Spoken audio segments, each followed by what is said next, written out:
Jakarta kerja di salah satu NGO gitu. Nah, banyak ketemu juga dengan petani-petani di Jawa. Nah, saya melihat mereka ketika melakukan pertanian organik dan melihat mereka sejahtera, dari situlah kepikiran gitu bahwa saya harus belajar tentang pertanian khususnya organik. Karena background saya juga bukan, pendidikan saya bukan sarjana pertanian, saya sarjana ekonomi. Jadi dari situ kemudian saya ambil kursus lah di Sentul, khusus tentang pertanian organik. Selebihnya saya belajar otodidak dari buku ataupun internet. Saya melihat kira-kira kenapa ya mereka atau petani, stigmanya kan petani miskin dan tidak sejahtera gitu ya. Nah, saya melihat bahwa ternyata setelah saya melakukan survei kecil-kecilan gitu ya, petaninya terikat dengan tengkulak atau rentenir, dan itu perlu ada kemauan yang kuat untuk nggak terlibat dengan mereka. Nah, salah satunya dengan pertanian organik.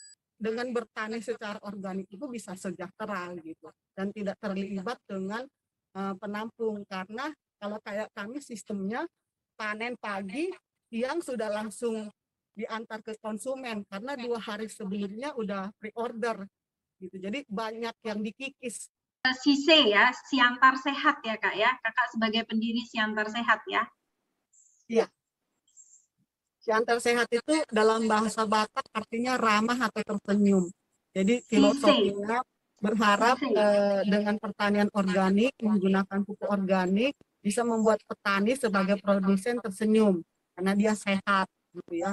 Terus penghasilannya meningkat. Kemudian untuk tanah atau lingkungan, tanah bisa jadi lebih subur, gembur gitu ya, karena menggunakan pupuk organik. Kemudian untuk konsumen bisa juga membuat mereka jadi tersenyum karena mereka akhirnya mendapatkan atau bisa mengkonsumsi pangan sehat. Itu sih harapan kami dengan adanya Siantar Sehat ini. Kita tahun 2015, nah itu pun baru hampir mau selesai gitu ya masa kontraknya. Ada satu orang ibu Ramlah Naibaho gitu, datang ke saya. Tapi ajarin aku lah bertani organik di lahanku gitu. Nah, sejak itu ibu itu bertanam organik lah di lahannya sekitar 400 meter persegi.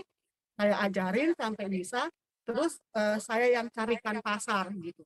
Dan sampai sekarang Ibu Ramla masih konsisten untuk panjang perjalanan Kakak 3 tahun baru petani di sekitar situ tertarik ya Kak ya. Jadi dari tahun 2013 baru di 2015 Kakak berhasil. Kenapa bisa tertarik untuk ikut ke APNI di pertanian organik, Bu? Aku dulu melihat APNI berorganik dia di sana, jadi aku pergi melihat-lihat, kayaknya enak kali lah. Aku ajarin lah sayur organik, aku mau lah. Jadi terus, kau mau katanya, iya aku mau. Biarlah aku bilang. Terus aku diajari dia, teman-temannya memang belum mahir kali lah menanam sayurnya. Jadi sayurnya masih belum apa gitu, belum gemuk kali, belum namanya masih pertama.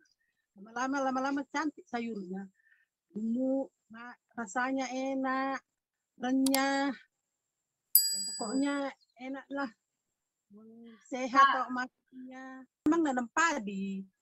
Oke, tadinya nanam padi. Itulah aku jadikan jadi lahan darat, bikin tanaman sayur.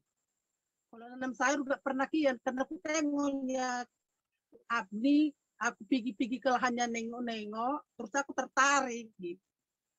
Rupanya bertani organik ini. Aku coba lah ya, jadi aku ya. Ya, terima kasih Ibu penjelasannya. Terima kasih, senang Ibu mendengar cerita Ibu ya. Ini pastinya menginspirasi kami semua, Bu.